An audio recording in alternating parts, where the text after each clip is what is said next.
Chapter text. Zephyr took a deep breath of the fresh air as soon as she stepped outside the great hall. Having the chance to meet Atali, catch up with Mala, and sit in on the treaty signing was something she had looked forward to for weeks. But now, she opened her eyes to the blackened buildings surrounding her. Now she just wanted away. She didn't really think, she just ran. And part of her didn't care where she ended up. The other part only felt a little guilty that her dad would have to send everyone looking for her when she couldn't find her way back. But she couldn't do it. Not right now. She didn't know what she had expected when her father offered to bring her to Old Burke, but what she saw. No, don't think about it, she told herself. She could only imagine the fire, the destruction that caused the ruins to look as indistinguishable as they did. It was unlike anything she had ever seen. It reminded her just how little conflict she had seen in her life. It reminded her just how unprepared she was to lead her people. She burst through the tree line, escaping the horrors and letting the lush forest engulf her. The stark difference between the village ruins and the lively vegetation shocked her only for a moment, and she only remembered how unfamiliar she was with the terrain when she nearly tripped on a tree root. Unfamiliar. She didn't like how familiar that word was becoming on this trip. Panting, she made herself slow down and pay attention to where she was going. Though by this point, she wasn't sure if she would be able to find her way back. She didn't recognize anything around her, not even from her trek through the woods with her father hours earlier.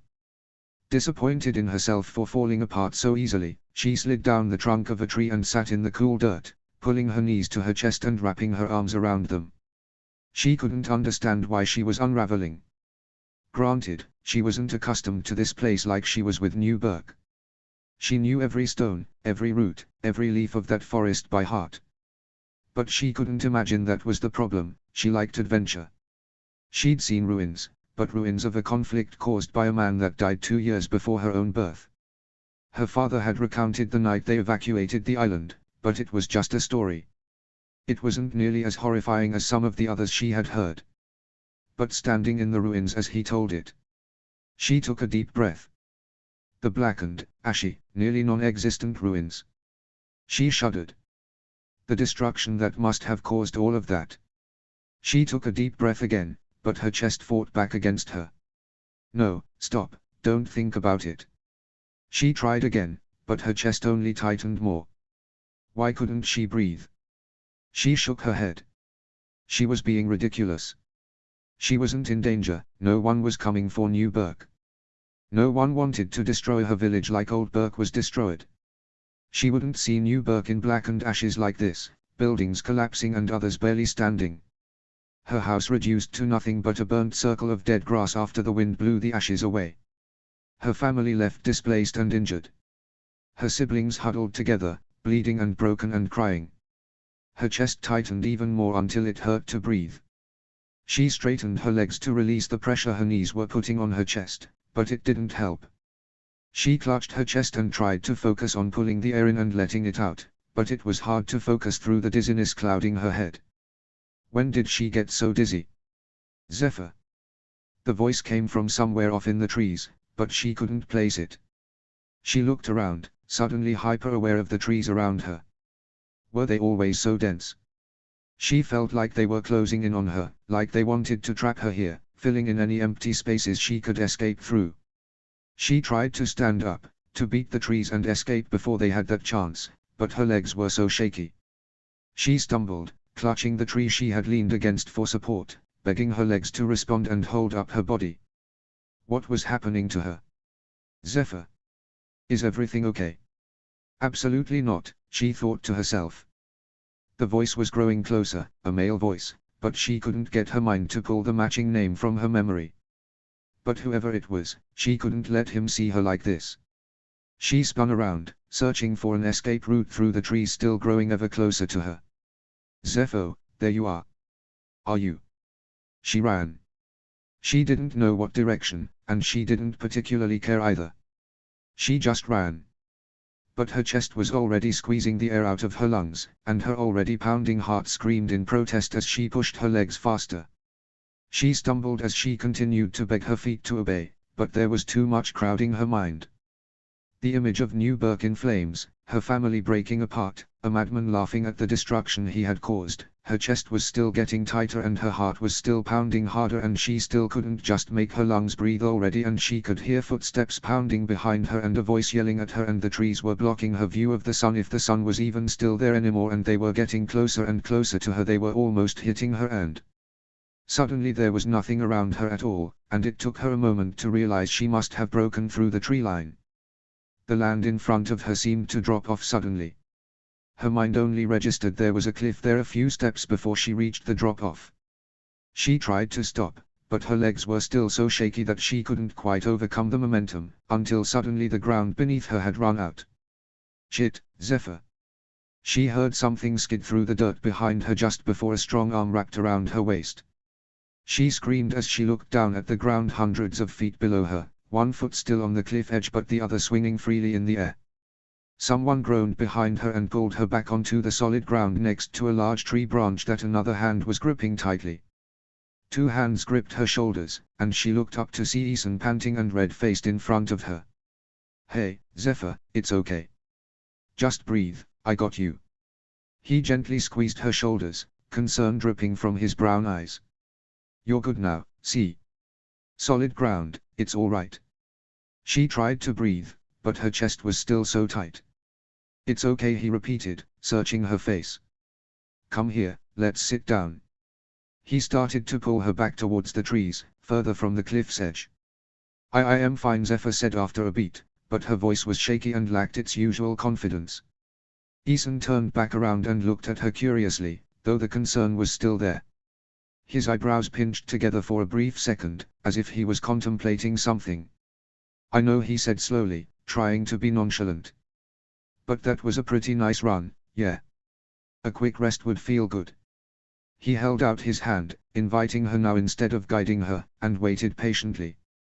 He was still breathing hard, and Zephyr was still shaking, though she could feel the vice around her chest slowly lifting. It's okay, he said quietly. I won't hurt you. He smiled shyly, thinking of something else. If I wanted to do that, I would have just let you keep running off that cliff. Fair point, she thought. She could feel her stomach tingle where he had wrapped his arm around her. She wanted to let him hold her like that again. It felt safe, grounded, and it seemed to chase away that strange feeling she had before. The one that consumed her and made her panic. But no matter how much she wanted him to hold her again, she couldn't bring herself to take his hand. She couldn't look weak. She looked at the trees, and then back to Ethan. Were you following me? She asked, trying to ignore how shaky her voice still sounded. Ethan blushed. Well, I guess, technically, yeah. He smiled shyly again, sliding one hand in his pocket while the other rubbed at the back of his neck. I figured you and I could, talk, and get to know each other while the adults caught up. He looked down, his eyebrows stitching together. But then I saw you take off into the woods and you looked really flustered. I don't know, I just worried if you were okay. So I ran after you. I'm fine, was all Zephyr managed to say. Ethan nodded with raised eyebrows. Yeah, you said that. The pair was quiet after that, steadily catching their breaths. Zephyr could breathe a bit easier now, though she was still shaky. You're a really fast runner, by the way, Ethan said suddenly. I mean, I kept up, but barely. Zephyr didn't respond. She wasn't sure what he was doing, what kind of reaction he was trying to get out of her. He looked up when she didn't say anything and his cheeks blushed again when he found her staring at him. Just an observation, he muttered, looking back to the ground. What do you want? Zephyr asked quickly. He looked up again, confused. What do you mean? What do you want? She repeated. Why did you follow me out here? I told you, he said slowly, I was worried you weren't okay. But why did you really follow me out here? She insisted. He chuckled half-heartedly. What, does everyone in the world have an ulterior motive to you? Her cheeks flushed red with anger. His eyes widened. Oh. I didn't mean. Just, stop. She sighed as she turned on her heels and walked down the length of the cliff. She heard his footsteps behind her. What on earth happened to you that you think everyone is trying to use you? He asked, though she couldn't decide if it was accusatory or an honest question. None of your business. She started walking a bit faster. He groaned behind her and broke into a jog, reaching for her arm. Zephyr, stop. He half spun her before stepping in front of her and blocking her path. All right, fine. You want an ulterior motive. I followed you out here because I thought you were nice enough, and you're the oldest child of my dad's closest ally. So I figured, hey, why not try to build a relationship with you, a friendship, so we could continue that alliance once you and I take over for our fathers. He looked around a little helplessly. And, if I'm being honest, I'm not the best with all the leadership stuff. And you sound like you are. He shrugged and sighed. I thought maybe you could help me with that, and I could help you with something else. If you needed it. Zephyr just stared at him. He glanced around nervously. And, maybe we could support each other through that whole chiefly transition. She narrowed her eyes. He paused for a moment before continuing. Plenty of people don't want me to be the successor either. I just thought it'd be nice if we both had someone to lean on. Someone who understands. Zephyr still didn't speak, but she loosened her stance slightly. It must have been enough for Ethan to notice. He bit his lip and nervously asked, "Are you feeling better?"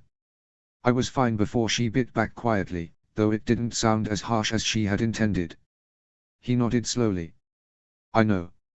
He looked her up and down. But are you feeling better? She narrowed her eyes slightly, but he just patiently waited for her reply. It took a while, but she slowly admitted, yeah. Yeah, I feel better. He smiled. Not shyly like before. Not quite confidently either, or smug. Just pleasantly smiled at her. Like it was just the natural way his face set. Good. I'm glad. She didn't say anything else. He remained patient. Do you want to talk about whatever freaked you out back there? Nothing freaked me out, she immediately replied. A simple no would have worked, he said with the same easy smile. Not teasing, just smiling. Zephyr suddenly realized how tired she was. She could feel her eyes growing heavy as she tried to stand her ground. Ethan held out his hand again. So, do you want to take a seat and rest for a bit, or just keep standing there swaying and trying to look strong? There was a joking tone to his voice, but his smile was sweet and his eyes were caring. But his words didn't come across that way. What, so you think you have me all figured out now? She scoffed, turning away from him. But her legs still weren't steady, and her body just felt so heavy. So instead of stalking off to find the village again, she slid down against a tree and leaned her head back, closing her eyes. She could hear Ethan sitting down near her, but far enough away to give her space. No, I know I don't. He paused for a minute as he got himself settled. But I'd like to. Zephyr didn't move. She was too busy ignoring Ethan and letting the wind caress her face.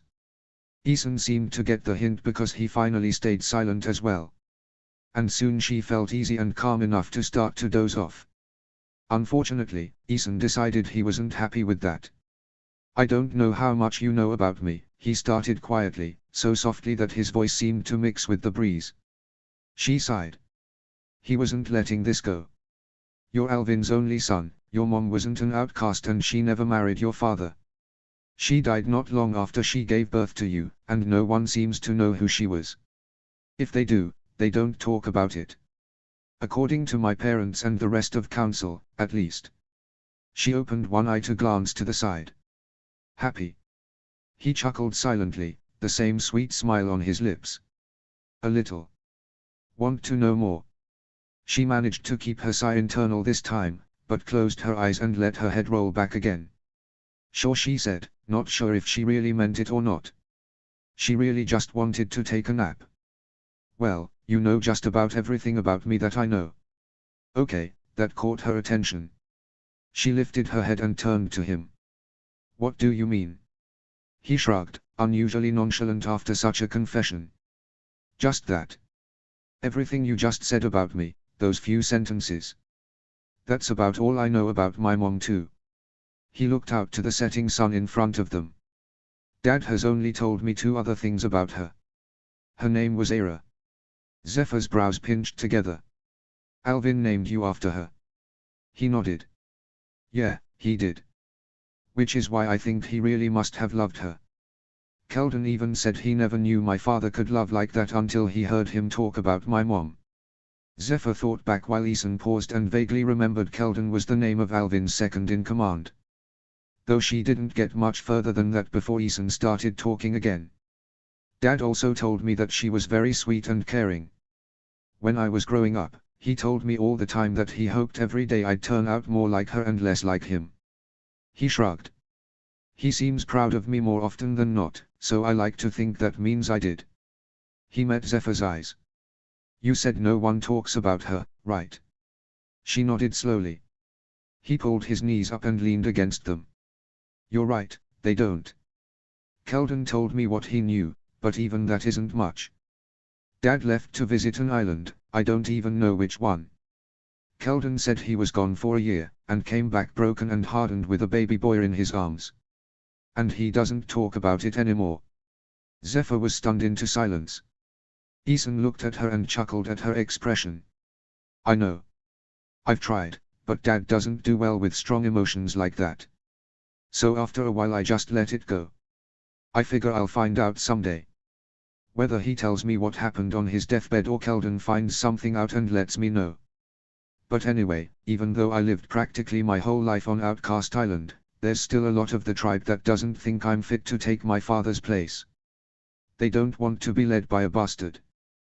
But, since my dad doesn't have any other children, they don't really have a choice. Some of them just grumble about it. Others, he sighed. Dad's convinced we'll have a coup on our hands when he tries to pass me the chiefdom. Zephyr nodded, but wasn't sure how to respond outside of that. As for you, he continued. Dad told me quite a bit about you. He did. Of course. He taught me everything he knows about each of our 3 allies. He took a deep breath and leaned back. You're Hiccup's oldest out of 4, well, 5 now, I guess, and you have 2 younger brothers and a younger sister. You're 4 years younger than me. The oldest of your brothers is Nothing, who is 4 years younger than you, I believe. Which, all things considered, isn't that much of an age difference. So while Dad assumes you will be heir, despite the fact that Hiccup hasn't made that official announcement yet, he also assumes that a good portion of your tribe assumes Nothing will be heir, since he is the oldest son. He turned to Zephyr. Which, given how strong-headed you seem, and I swear I mean that in the nicest way, it's a good trait, you're determined to make Hiccup proud. Which I can definitely relate to, he added with a chuckle. Zephyr laughed sarcastically and turned away from him. Congratulations, you know my backstory. That doesn't mean you know me. I know. But I meant it when I said I'd like to. She shook her head in her frustration. Eason scrubbed his face with his hands. Look, I'm not asking you to share your deepest, most intimate secrets.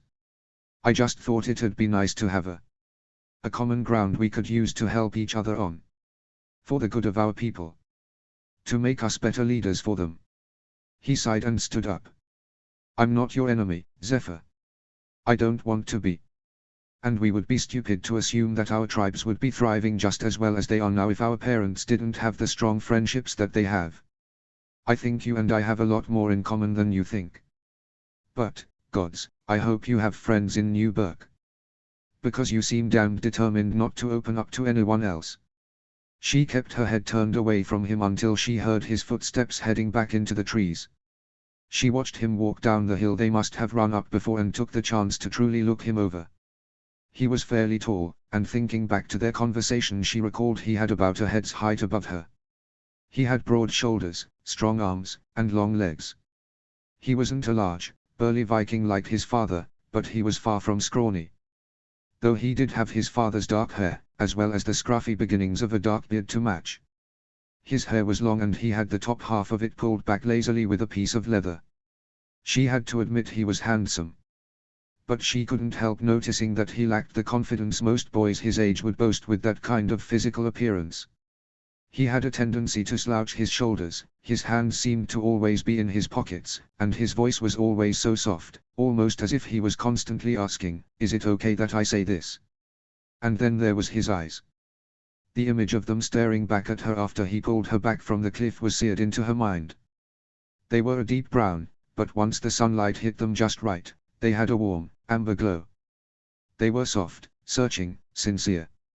Even as he grew more frustrated through their conversation, they still held on to a warm kindness. As if, no matter what she said, he would trust her words, despite having just met her earlier that day. They never grew cold, even once he stood up to walk away. Sad, perhaps, but never cold or vengeful or angry. And the way his arm felt around her. She believed he followed her out here out of concern for her well-being just by the way he held her, the strong yet gentle hold he had on her shoulders, and the concern that was evident in both his eyes and his voice. Everything about him was genuine. He wore his heart on his sleeve, and she wondered, and worried, if he did that for everyone, or just those he cared for. She bit her lip. He was nearly the perfect opposite of her. And she didn't know how she felt about that. But she had to admit he had a point, they were still allies, and she absolutely did not have a reason nor the desire to burn that bridge. Especially after her father had spent all those years building such strong bonds with the other tribes. The outcasts were never a threat to New Burke, and the threat they posed to Old Burke disappeared years before they made the move off the island. Alvin and her father were closer than ever, and any animosity between Alvin and the Haddocks had long been forgiven. Whether they became friends or not, she still wanted to keep that alliance alive and healthy. Which meant working closely with Eason, just as her father worked closely with Alvin. Well, fuck. She groaned and stood up. Ethan, wait up. He turned, looking a little surprised, and waited while she jogged down the hill to catch up with him. Change your mind, he asked with a smile. She rolled her eyes. No, you were going left.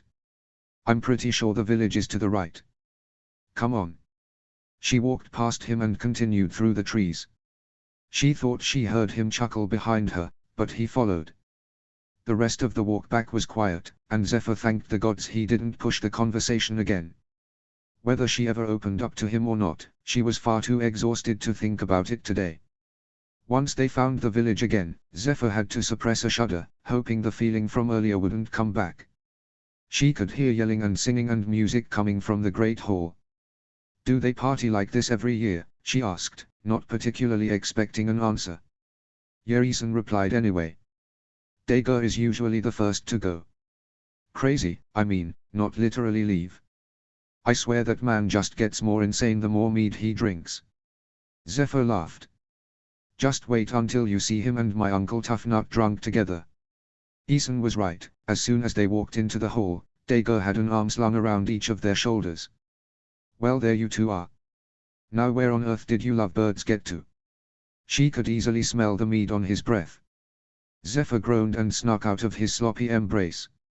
Uncle Dager, please, we just went exploring in the woods. Alone, he said with a suggestive smile. Zephyr crossed her arms and glared at him, but before she could say anything, Ethan spoke up. All right, you caught us. I went exploring and got incredibly lost. Zephyr found me and dragged me back before I fell off a cliff or something. Zephyr nearly choked on air at his mention of falling off a cliff, but kept it together enough that her drunk uncle wouldn't have noticed. But she did notice Ethan's small but devious smile at her reaction. Dager said, though he drew it out much longer than usual. I've got my eyes on you too. He continued to stare at them as he backed away, running into at least 3 Vikings in the process before turning around to look for something. She caught her father's eyes across the room where he was talking to Atali, who he dragged along with him to talk to her and Ethan. Oh boy, Ethan muttered, sounding legitimately scared. Which Zephyr found incredibly funny. She wondered what her father had said to him. Did you two have a good time exploring? He said, though he grew concerned once he saw Zephyr. Are you feeling all right, sweetheart? You look exhausted. I am, she admitted with a smile. But it's okay, I don't want to miss the chance to see everybody. Hiccup smiled understandingly and hugged her. Why don't you go back and rest, little warrior? You'll see everyone again really soon. Wait, what? When?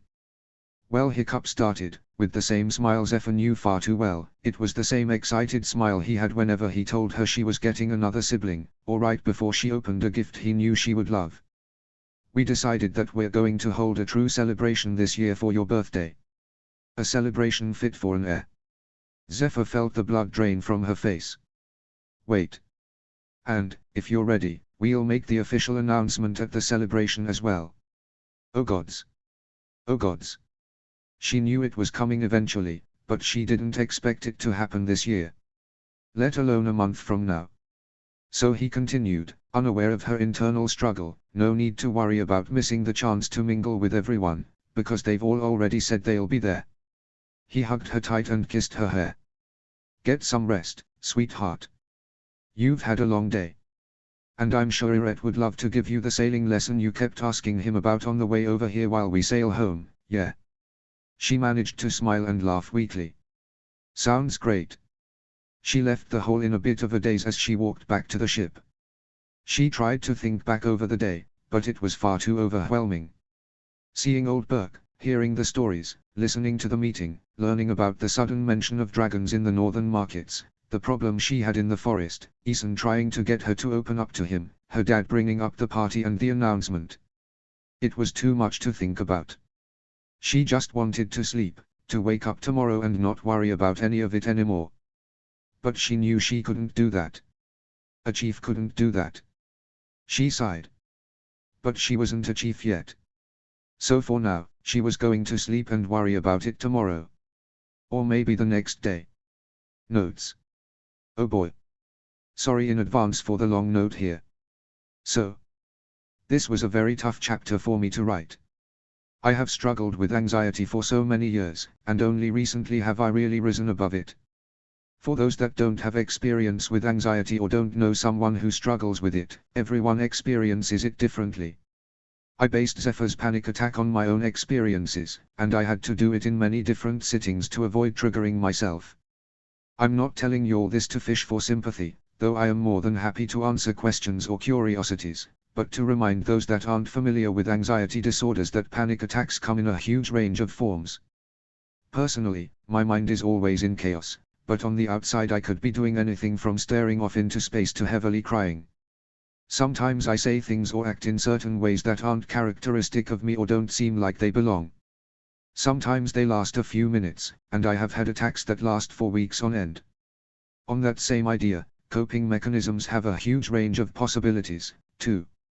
Personally, I need something familiar or mindless to focus on, but the one thing that grounds me the fastest and most effectively is having someone hold me and talk me down. I have always had this headcanon that Zephyr develops anxiety, and it just felt wrong of me to leave that out because it made me feel self-conscious or uncomfortable or too worried about what people would think.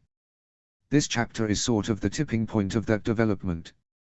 All I ask is that my readers keep in mind that Zephyr's anxiety is a reflection of my own, and it might not sound like stereotypical anxiety at times. Phew, okay, serious stuff out of the way. I hope you'll enjoyed the chapter, and are as excited to see more of Ethan as I am. Chapter 6, How Bad Could It Be? Notes. /n, we're backing things up again a little to check in on Argo. Trigger warning is for a few lines in the middle of the chapter. *********************************************** Descriptions of body mutilation **************************************************** Chapter text. 4 months earlier. Argo took a deep breath as he walked back to his so-called house. That sad little broken-down stall had provided him measly shelter for the last 8 years since his banishment.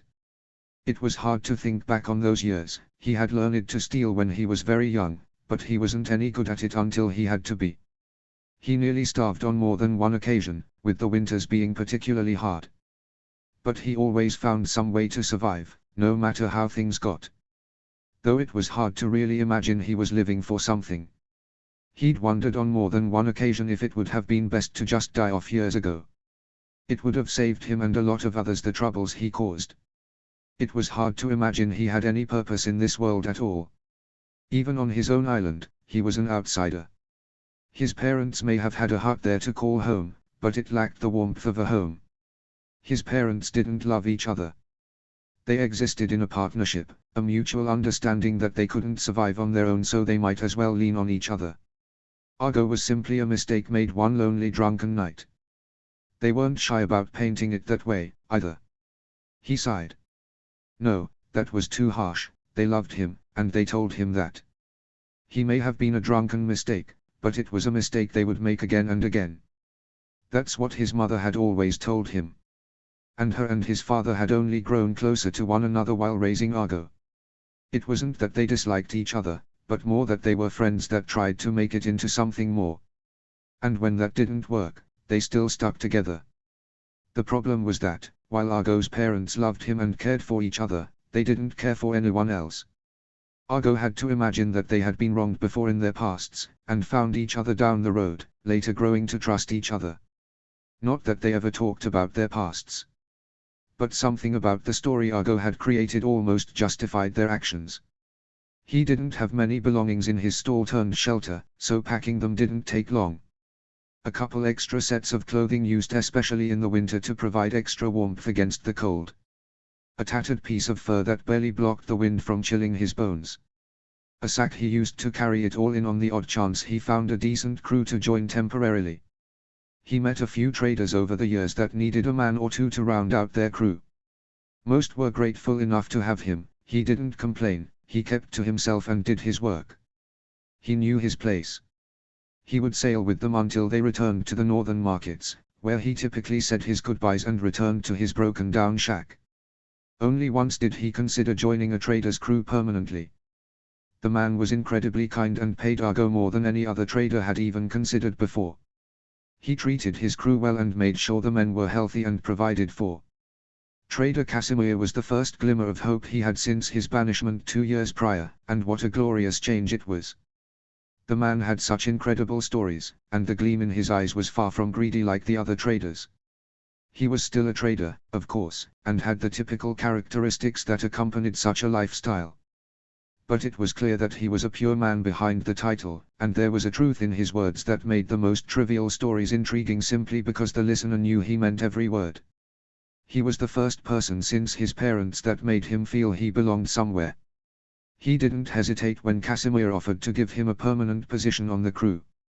He told Argo he saw incredible potential in him, a smart mind that could achieve impossible feats if properly nurtured. Whether Casimir had truly believed those words or not, it had given Argo so much to look forward to. He had planned to visit one more island in the northwestern corner of the barbaric archipelago before heading much further south, somewhere winter didn't exist and the sun was ever present. Casimir had shown Argo maps of the places they were going, showing him where it was in relation to the map of where they were currently. And he hadn't been exaggerating, it was an incredible distance away, further than Argo ever imagined land could exist, let alone that he could travel to. And of course, exploring an entirely new land seemed incredibly inviting to someone who had never felt accepted where he had been his whole life. Argo picked up his sack of belongings and turned around, peering through the stalls at the market center.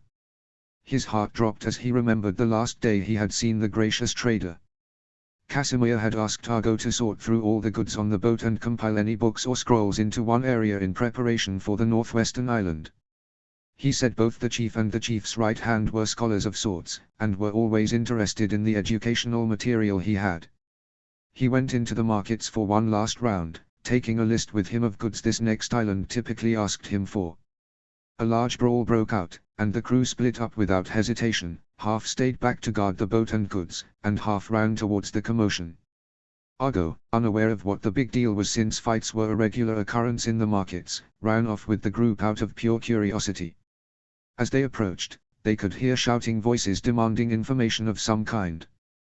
He remembered stopping in his tracks when they reached the center of the markets. Of all the fights he had witnessed, he had never seen one so massive, nor had he seen anything like it since then. He remembered all the blood, the bodies strewn everywhere, the limbs that no longer had bodies to attach to. And Casimir, laying bloodied and broken in the middle of it all. The crew had instantly jumped to his aid, but it was far too late. At this point, it was more of an attempt at controlling the crowd. The unnatural positioning of Casimir's body, the stillness with which he laid in his own blood, the unsettling hole in the side of his skull, and the way his leg hung on by nothing more than a chunk of skin and torn muscle made it clear that he was long gone. Argo was 16 years old at the time. He shivered and scrubbed the tears from his face. Maybe leaving would be good for him. Maybe this time he wouldn't come back.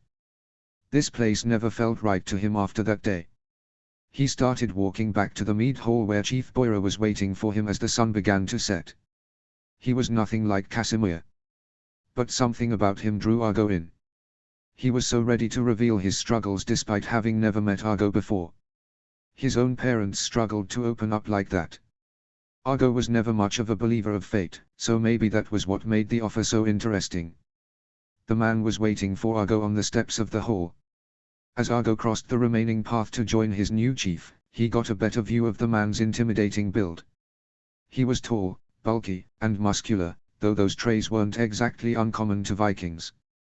His hair was dark with streaks of grey and a beard that matched. Although patches of his beard were thinner than others, and made Argo wonder if he had scars beneath it that prevented the hair from growing in. Physically, he wasn't unusual. But the way he held himself just seemed off. Different. Argo couldn't quite put his finger on it. Boira smiled as Argo approached him. Ready to go, son? Argo had to catch himself for a moment. Only two men had ever called him son before in his life, his father and Casimir. Hearing Boira refer to him like that caught him off guard. Ah, yes, sir. Good, good.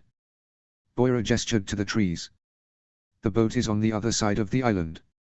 We arrived in a small vessel, but managed to pull together enough after that dragon attack to replace it with a decent ship. I hope you don't mind a bit of a walk. No sir, Argo replied. Boira nodded his head and started off. Argo followed behind, trying to get a better feel for Boira. He walked with a confident swagger, something that struck Argo as odd for a man that just lost everything, not only for him but for his people as well. But maybe that was just a defense mechanism. Boira turned his head slightly back. If you have questions, son, don't be shy. Argo thought for a minute. Suddenly he felt a little uneasy opening up like Boira had. Well, I am wondering a bit what ye'll have me doing for ye. Boira nodded. Fair question. Well, as I said before, I'll be asking you to advise us on the area around here. What exactly that means depends on what we run into. He considered for a moment, and then turned to look at Argo with a curious eye. How good are you with map work? What do ye mean, sir? Reading, writing, drawing, using. Anything related to mapping. I don't exactly have experience drawing them, but I can read them well enough. He nodded slowly. Would you be willing to give it a try? Drawing them, I mean. Argo's eyes widened. I mean, you are the chief, sir. If ye ask me to, then try I will. But I can promise they'll be any good. Boira shrugged. Give it a shot, practice it a bit. We don't have maps for these islands, and the majority of the maps we did have were burned with the village. He sighed sadly. Not to mention my most trusted cartographer. Argo wasn't sure how to respond to that, but he eventually settled with, I'll do me best. Boira smiled down at him. Then it's settled. In the time you aren't advising me, I ask that you diligently practice cartography. Argo smiled nervously back and nodded. Oh boy, what had he gotten himself into? Anything else? Boira asked. Payment, sir.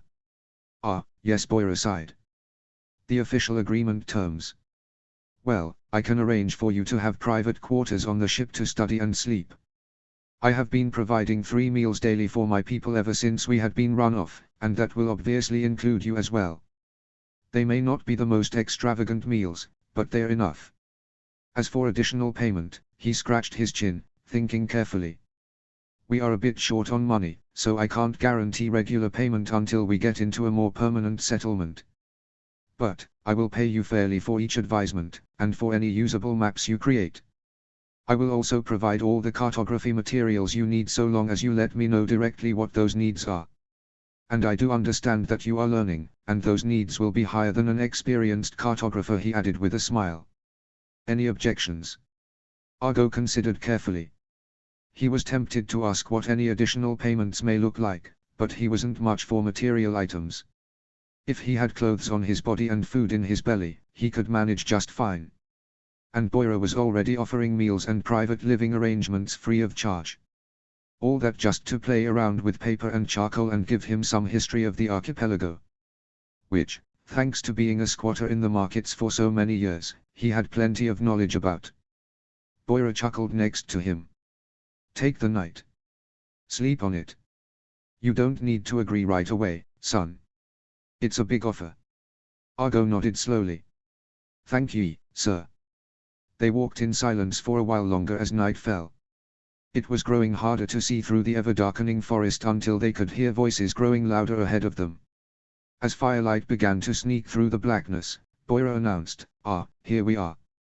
They made their way out of the trees to find 4 men around a fire, laughing and joking. They turned to look at Argo and Boira, raising their arms in joking celebration and crying out happily. My 4 most trusted men. Boira greeted them with arms open wide. No troubles to the tribe while I was away, I hope. No sir, one man replied, everyone is still safe in the ship. Looks like you might have found us some friendly help, though. I believe so, if he accepts the offer. He ushered Argo forward and offered him a seat next to him, gesturing to each man in turn as he introduced them. Son, this is Henrik, Jinner, Dyntr, and Ordvin. They are my council, if you will. They've helped this old chief keep things under control, especially since the day we were run out. They oversee the day-to-day operations. What's your name, son? Henrik asked, handing both him and Boira a cup of some liquid that was warming in a pot over the fire. Argo, he said, taking the cup and sniffing. The aroma was surprisingly pleasant. Warm ale, Henrik explained, smiling and shrugging. I like to add some spices. Argo nodded and took a sip. He realized warmed was a gross understatement as the liquid burned his tongue, but the taste was nice. How old are you? Ordvin, the man who initially greeted them, asked. You seem young.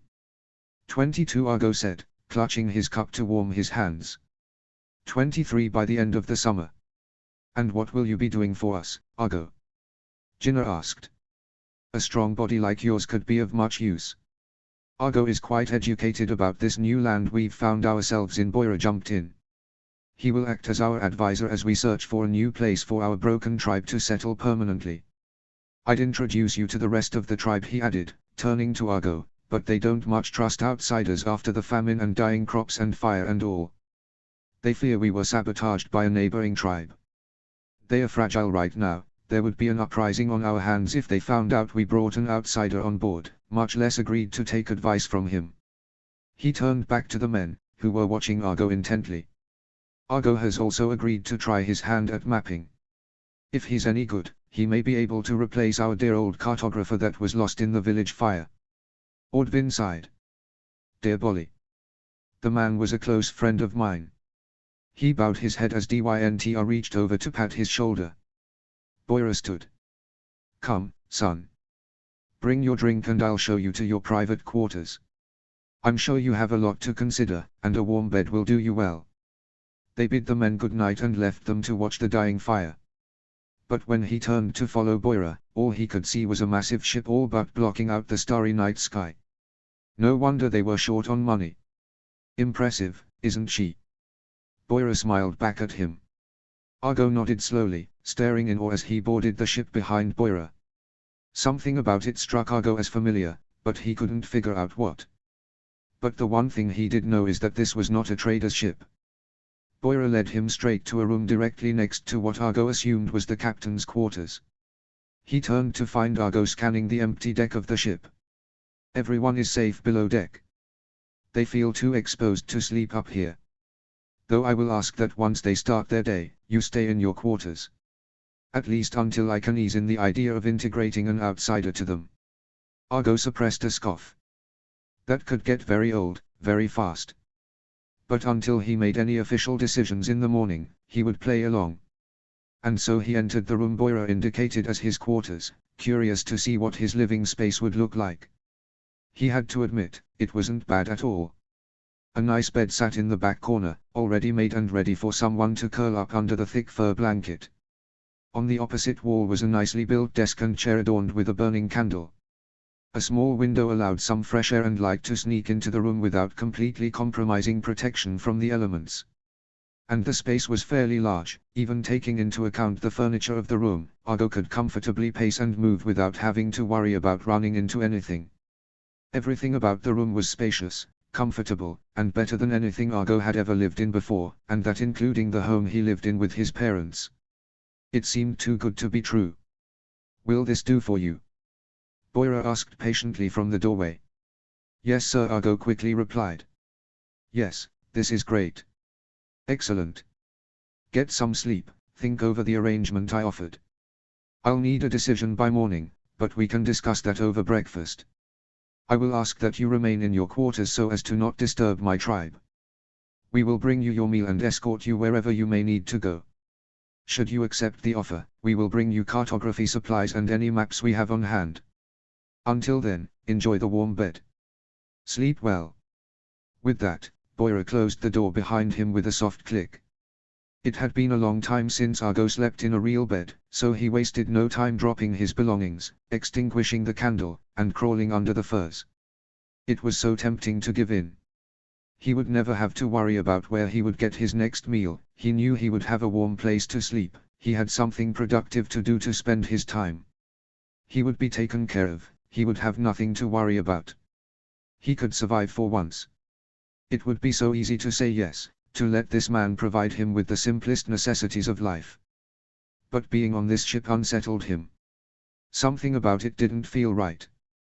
He didn't feel he was in danger, but that didn't make him feel any better. Still, he had struggled to survive since he was 14, and even more so after he was banished at 15. 8 years spent starving, shivering, wondering why he bothered trying anymore, as the guilt of the crimes he got away with ate at him from the inside out. But if he took this job, he would be helping a destroyed tribe find their place again. He would be doing some good for once, instead of constantly leaving hurt and pain in his wake. As he quickly drifted off, he couldn't imagine the potential bad outweighing the good of this offer that had fallen into his hands. Chapter 7, When History Repeats. Notes. Many thanks to my awesome beta as always. I hope you guys enjoy seeing a new character's POV. Chapter text. Ethan fiddled with the small necklace between his fingers. It was a simple little token, a roughly cut gem the trader had called sapphire that Ethan himself had painstakingly attached to a black leather strap. He had recalled seeing the two colors painted on a bag Zephyr had with her when her tribe had arrived in Old Burke for the treaty resigning. The sapphire was a little darker than the blue on her bag, but it was the closest Ethan was able to find on short notice. He swallowed hard against a nervous lump in his throat. Was it too much? He just wanted to offer an olive branch of sorts, something to prove to her that he really did just want to be on good terms with her. Ethan was very much aware that she was the exact opposite of him in nearly every way. She was so strong, so level-headed and determined, a truly natural leader. One with a rock-hard bite to her voice that demanded respect and recognition, and searing blue eyes that both melted and froze his heart at the same time. Fiery red hair that matched her vehement personality, wrangled into a neat braid just like she always wrangled in her opinions to put on a professional front.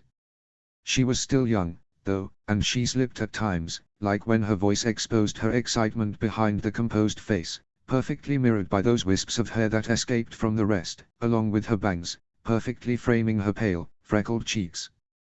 Complementing the soft pink of her lips, usually turned up in an inviting smile. The way her laugh seemed to flutter through the Ethan. Ethan snapped out of his internal monologue to see his father peering at him curiously. Are you with us, son? Ethan's cheeks turned bright red. Yeah, Dad, sorry. Is that trinket for the Haddock girl? He asked, and Ethan assumed it wasn't the first time. Oh, yeah, I figured it'd be a good peace offering or something between us. Alvin nodded, but apparently didn't have anything else to say. Not that Ethan was complaining. He had been so preoccupied with Alvin and his health through this week-long sailing trip to New Burke that he hadn't had time to stop and think about what he actually expected would happen when he gave this necklace to Zephyr. He knew what he wanted to happen, but he was also smart enough to know that Zephyr would probably just laugh in his face and shove the gift back into his hands or something. Ethan cringed. Oh boy. What was he thinking? He looked out to the sea surrounding them as they slowly rose into the air. The platform on the pulley system Hiccup had apparently designed himself was surprisingly sturdy. Even full of boxes on top of boxes of goods, accompanied by a few large Vikings, the lift showed no signs of faltering. Which was a bigger relief the higher above the sea they climbed. He took another look at his father, clutching a stack of boxes next to him. The week-long journey was not easy on him, nor was any other sailing expedition lately. The bags under his eyes only made the growing amount of grey in his hair more obvious the darker they became. His age seemed more and more obvious with each passing day, the years of fighting and chiefing finally catching up to him. Even his skin seemed more grey lately. Alvin turned to find Ethan studying him, to which Ethan quickly dropped his gaze. He cleared his throat. So, Dad, I know that. What do you think of the girl, exactly? Alvin asked quietly, still staring Ethan down with slightly narrowed eyes. Ethan blinked. You mean Zephyr? He swallowed, suddenly nervous. Yes, Zephyr. What do you think of her? Well. She's beautiful, she's incredibly strong, she'll be a better chief than I ever could hope to be. She's really smart. Alvin didn't react. He simply continued to stare Ethan down. But just as Ethan was about to say something out of sheer discomfort, Alvin said, You seem like you want to impress her. That's one way to put it. She's an ally. I just want her to know that I hope to continue that partnership. You know, for our tribes. Ethan caught Alvin's eyes somehow narrow even more while still surveying him. Gods, can't this lift go any faster? Listen, Dad, this really isn't what you... Stop. Yes sir. Eason closed his eyes and pinched the bridge of his nose. The silence continued for a painfully long time, but Eason was afraid to open his stupid mouth again. I know I don't talk about your mother much, Alvin started, concerningly quiet. Eason didn't move. He knew better. His father never talked about his mother, and whenever he did bring himself to talk about her, Eason knew well enough to let him speak. It was the only time he knew his father was vulnerable enough to potentially scare him out of speaking. Alvin paused for a moment, making Eason worry that he talked himself out of whatever he was about to say. But to Eason's relief, he finally continued. She was a lot like you. Gentle and kind and open to the world. But she ain't afraid to put her foot down, oh no. Alvin chuckled fondly. Ah, I barely noticed her at first. She was too soft for your old man. But I learned she was persistent. She never let me out of her sight, no, she didn't. Eason could see tears starting to well up in Alvin's eyes and looked down, as if hoping to give Alvin some privacy. But then the lift cleared the edge of the island, and suddenly Alvin cleared his throat and bellowed, all right, get moving. Let's unload so we can get the next load moving. Eason huffed but tried not to let his disappointment show as they unloaded the lift and sent it back down. Hiccup arrived just as they were finishing up, at which point Eason was convinced the chance to hear what his father was going to say had completely passed. Alvin. Eason. We were worried you wouldn't make it, Hiccup said, slightly winded. I'm sorry, we're still arranging the Great Hall, I must have missed the announcement of your ship approaching. Not to worry, me boy, Alvin said. Ye got plenty to worry about today. Well, you'll be staying with my mom tonight, as usual. She should have plenty of space for everyone in the guest accommodations. My men can help with the rest of the unloading, go get yourselves settled. Do you remember where those are? He asked Alvin. We'll make our way up there, you just finish up what ye need to. Alvin motioned for Eason to follow him and waved Hiccup off, who wasted no time running off again. Dad, you can go ahead, I can help out here, Eason offered. Nah, just grab our things and follow me. Alvin walked off before Eason had a chance to object. All right then, he muttered to himself, sifting through the boxes and grabbing the bag of their personal belongings. He swung it over his shoulder and started to run after Alvin. But before he got very far, he heard two grumbling Vikings walking roughly in the same direction. Normally, he wouldn't pay them any attention, grumbling Vikings weren't exactly rare. But the mention of Zephyr's name caught his attention. He slowed enough that he could follow them, staying only as close as he needed to in order to hear what they were saying, but keeping an eye on the direction his father was walking. I ain't saying he can't celebrate his kids' birthdays, but he's got other tribes sailing in to join us, one of the two men continued his rant. Chief's daughter or not, just doesn't seem right. You think they're looking for a suitor? Don't know, the other said. Which tribes are coming? The outcast ship just docked, and that sister of the Berserker chief brought a crew in yesterday. The first man shook his head. But even if they did invite suitors, they're making a bigger deal out of it than that. Did you see everything going into the Great Hall? It's like a celebration fit for a chief. The second man glanced around. You don't think? Think what? You don't think she's going to be the next chief, do you? The first man burst out laughing, causing Eason's face to burst with fiery, angry heat. Oh, please, her. That Haddock boy has had some crazy ideas, but even he couldn't be that insane. He's got two perfectly good sons to pass the tribe down to. Nuffink is only a few years younger than her, the second man admitted. And Spro is only a few years younger than him. I guess Hiccup isn't that old either, all things considered. Exactly. So why waste a perfectly good tribe on some girl? Give it to the oldest son like every other chief does without second thought. It's tradition, it works. No sense changing it and risking total destruction. Our tribe may be on the rise, but we're still not far from disappearing. And that Nuffink boy has such potential. Responsible, loyal, level-headed. The things that make a real chief. Would it really be that bad? The second man said, a little skeptical of his acquaintance's words. Eason immediately liked him a little better. To be led by a woman. You tell me. Not so loud, the second man warned. I mean, The chief's wife is the general, she does a great job. Well, sure, she has Haddock telling her what to do and Jorgensen to keep an eye on her, the first man continued, but he lowered his voice and glanced around. Can you imagine what it would look like with her leading armed Vikings alone? The first man shook his head. Especially with how often she's carrying more children for him. The mood swings from that alone could level the entire village in an instant.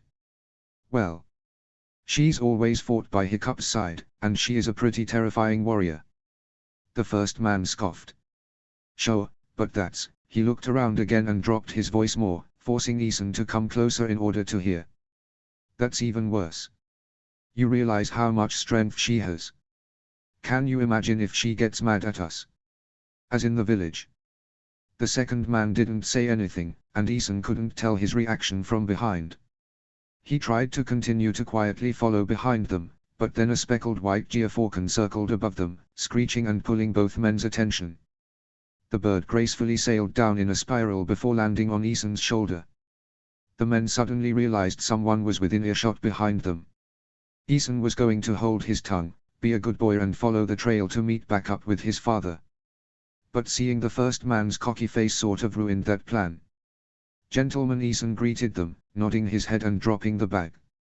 The falcon flew off his shoulder and found a perch in a nearby tree, apparently awaiting to watch the show. My name is Eason, son of Alvin the Treacherous, ally to the Haddock family, and heir to the outcast tribe chiefdom. Lovely island you have here. Both men's jaws dropped. Eason didn't care how much of an ass he was being, this was just too damn fun. You see, I'm a bit lost. I must have taken a wrong turn, silly me. Would you kindly point me in the direction of the guest housing run by Valka? The second man nervously pointed to Eason's left. Just up the hill, sir. It's a fairly large building just behind the chief's residence. It's hidden a bit behind the trees, but once you get up there you can't miss it. Eason held out his hand, which the second man absent-mindedly shook. Thank you, sir. Your help is much appreciated. Have a wonderful day, and I'm sure you'll enjoy the festivities planned for tonight. He turned to the first man, locking eyes with him. The man was quite a bit shorter than Eason was, he now realized as he looked down at him. As for you, sir, I couldn't help but notice you had some doubts about the chief's eldest daughter. The man visibly swallowed. Well, I think you may be misunderstanding the vital role of the Haddock women in your tribe's society. Eason cut him off. Namely, the fact that your wonderful chiefess is the most skilled fighter and strategist of the entire council. On top of that, I do believe that she herself was the one that taught both the chief and Snotlout Jorgensen everything they know in regards to battle and wartime skills. Or am I mistaken? He allowed a small opening for the first man to respond. The man blinked nervously. Well, no, you're right, she absolutely is, but... So one could say, Eason continued on, not caring to hear any more of the man's opinions, that your dear Zephyr Haddock has not only the most intelligent general in the archipelago, but also the most skilled inventor and blacksmith ever seen, raising her, teaching her everything they know, passing their legendary talent to her so that she may continue their legacies, and showing her how exactly it is that they saved this tribe from extinction with their revolutionary ideas. Eason could see the sweat beading on the man's forehead. That's a good point. I just think. I am so glad to hear you agree, Eason said with a teasing smile. And I sure do hope that your mind isn't swayed back to your original thoughts, or I fear I will have to warn Hiccup that some of his people doubt his ability to make the right decisions for his tribe. And he has certainly proved his abilities as a chief to make that an absolutely absurd stance to make, wouldn't you agree? He added with a chuckle and a threatening smile. Yes sir, the first man choked. I'm afraid he may be a little biased. Eason scoffed sarcastically. Biased? Oh, you mean like you seem to be? At least Hiccup is biased in favor of his tribe. You, sir, are only biased against women. Which is uncomfortably close to saying you're biased against half of your own tribe. Wouldn't you agree? Well, that does sound about right I guess, but... Good. I'm glad we were able to find some common ground. Eason threw his sack back over his shoulder, making sure it made an impressive thwack against his back as he did, and smiled at the men. Enjoy the pleasant weather, and do try to pull the stick out of your ass before you make your way to the celebration tonight. He turned on his heels before his anger led him to say anything else and started his way up the hill. He heard the forceful beat of large wings taking off nearby, closely followed by the white Geofalcon perching carefully on his shoulder again, nipping gently at his hair. Yeah, thanks a lot, Orboda. If Dad gets pissed at me for this, I'm blaming you. Orboda squawked and nipped at his tunic this time.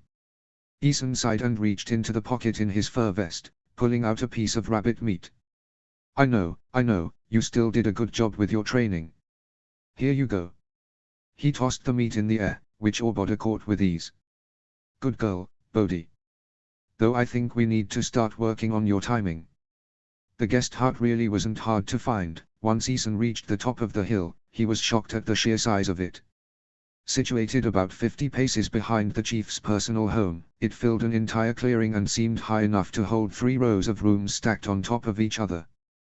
The planning alone that must have gone into building the structure made Eason's head spin, not to mention the amount of materials they must have needed to gather. An older woman who appeared to be about the same age as Alvin stepped out of what he assumed was the front door of the building. There you are. You must be Eason. Your father was worried you'd gotten lost. You could say that, Eason muttered, not necessarily meaning for her to hear it. You must be Valka. That I am. She waved him over and wrapped an arm around his shoulder as he approached, guiding him inside. Let's get you settled in. I have to help my dear granddaughter get ready for her big night shortly. Normally I'd send you to the Great Hall for a hot meal, but there's too much preparation going on in there. But Astrid's parents are inside the main room cooking something up for you and your tribe. She opened the door to reveal a large room with a ceiling that stretched to the sky, filled with the inviting scent of roasting meat and vegetables. An older man and woman waved to him from across the room. That's Vidar and Runner Horfus, Valka introduced, ushering Eason onto a long room lined with doors directly to their right. They do the cooking for the village, and trust me, they do a much better job than I ever could. Valka smiled and chuckled to herself. She pointed to a door not far from the entrance. This is your father's room, and yours is right next to it. I have to help Zephyr, but let Runner know if you need anything. And don't eat too much, there'll be plenty more food at tonight's banquet. She patted him on the back and disappeared into the main room and out the door.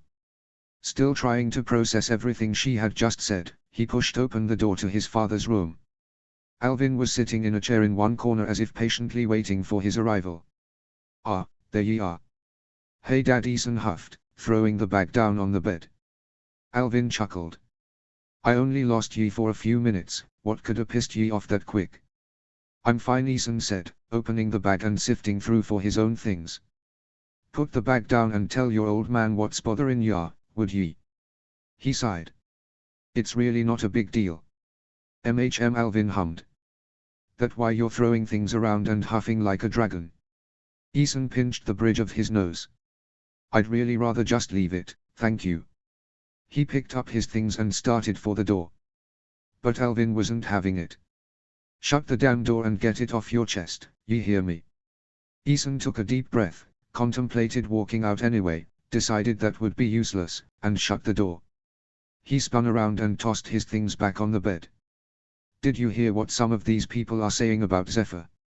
About having a woman as their chief? Chiefess, Alvin corrected unhelpfully. Chiefess, whatever. Did you hear what they are saying about her? That she would never be able to handle it, that she's too moody and emotional just because she's a girl, that it's pointless to waste a perfectly good tribe on a girl. What kind of bullshit is that? Alvin nodded thoughtfully. You seem very protective of her. Protective?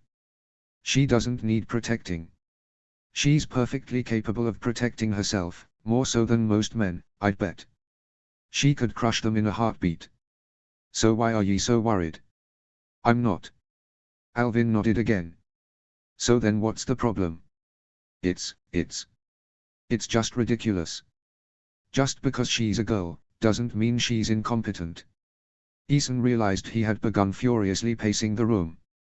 Sure. But why has that got ye so upset? Because they should respect her. She'll be a damn good chief, she has potential to make this tribe better than ever before, to help it continue to grow and strengthen, and they are too blinded to see that because all they see is her damn breasts and childbearing hips. Alvin's eyebrows shot up as he followed Ethan's pacing path with his eyes. Son, why is this so important to you? Because it's Zephyr. Alvin was quiet for once, letting Ethan catch his breath now that he was finally standing in one place, albeit panting in anger and frustration.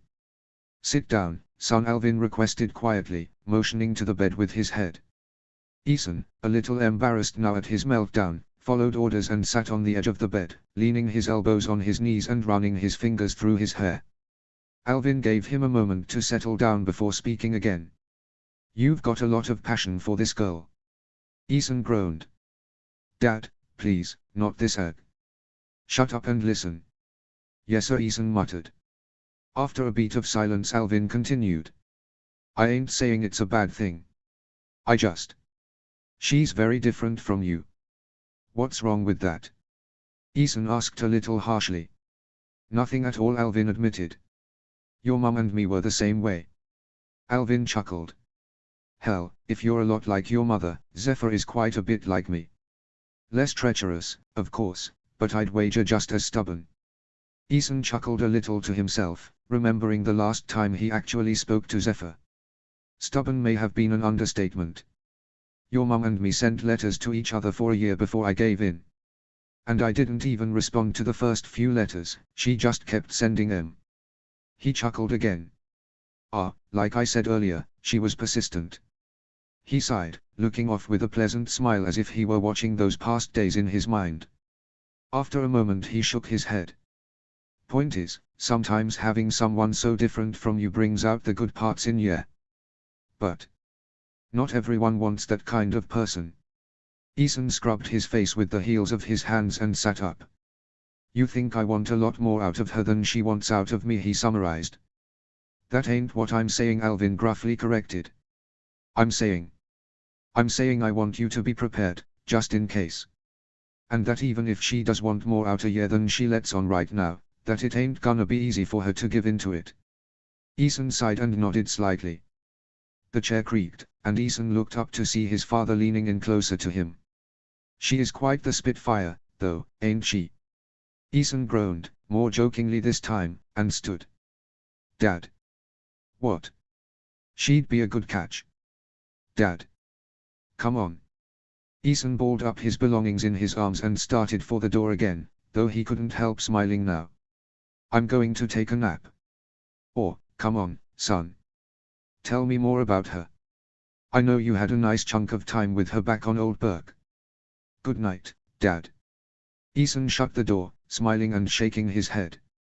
He could still hear his father cackling in his room through the walls by the time he slipped under the furs of his own bed. He closed his eyes, but despite how exhausted he was, he just couldn't fall asleep.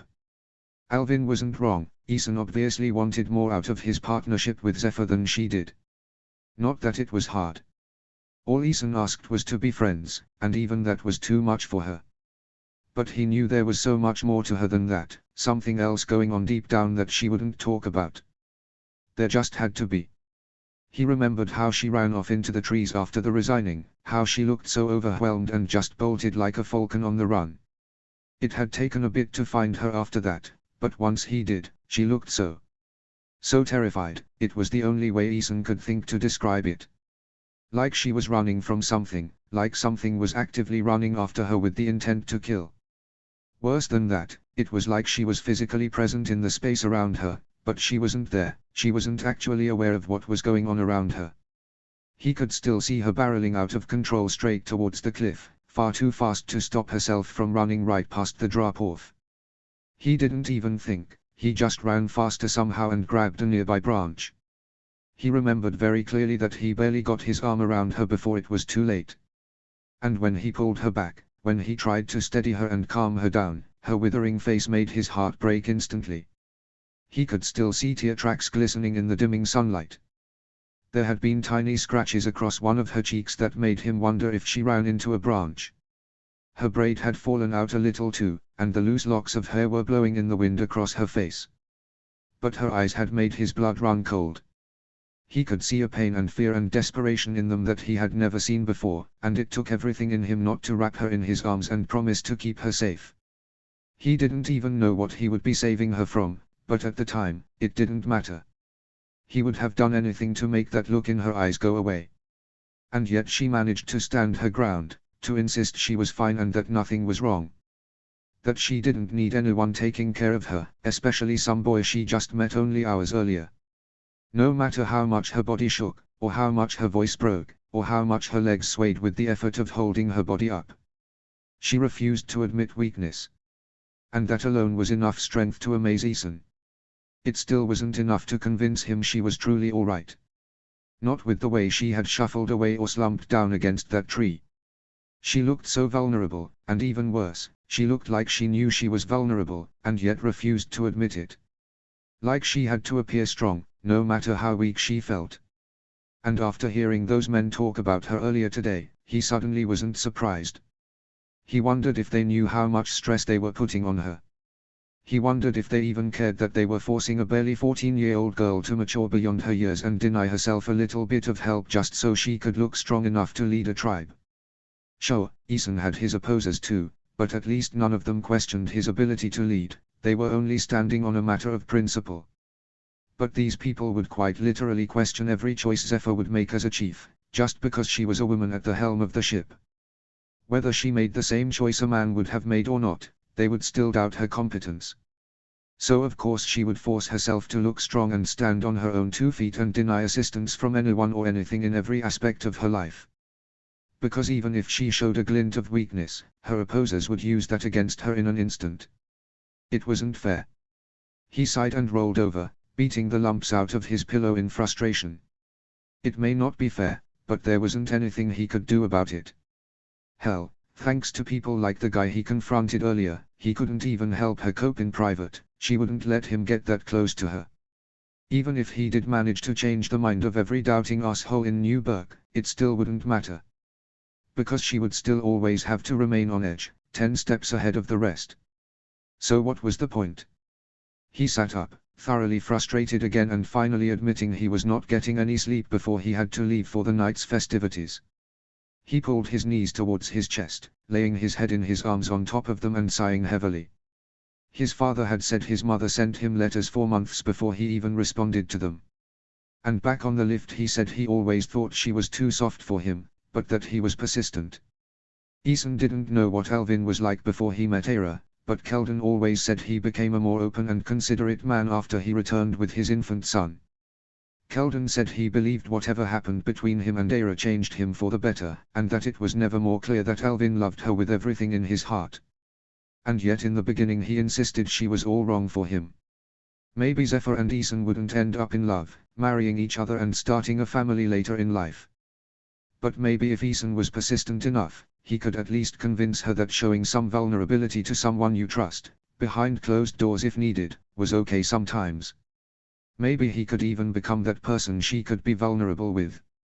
He looked up to see his formal wear balled up and carelessly thrown on the chair in the corner of his room. If he was ever going to get to that point, he had to show he could be there for her. And tonight was about to be Ragnarok realized. She would need that support, whether she wanted it from Ethan directly or not. He would have to find a way to make the night a little easier for her. But he couldn't do that while sitting and sulking in his room. Shaking off the exhaustion from the long sail, he slid out of bed and changed his clothes. They didn't have much time before they had to start making their way to the Great Hall, and by the time he was ready his father was already in the main room with Vidar and Runner, sitting in front of an empty plate. Ethan politely accepted a small portion for himself, apologizing that he wasn't ready sooner. He ate what he could, stepped back so Runner could tidy up a bit, and then they left for the celebration. As they merged into the crowd, Ethan was disappointed to hear a myriad of conversations quite similar to the one he overheard earlier in the day. Far too many people were wondering what the big deal was, what merited a celebration of this size, pondering which son the chief will choose as his successor. Ethan could feel his stomach drop further and further with each new voice he heard. This really was not going to be a good night. Granted, things started smoothly enough. Food was served, ale was poured, singing and dancing began much quicker than Ethan had anticipated.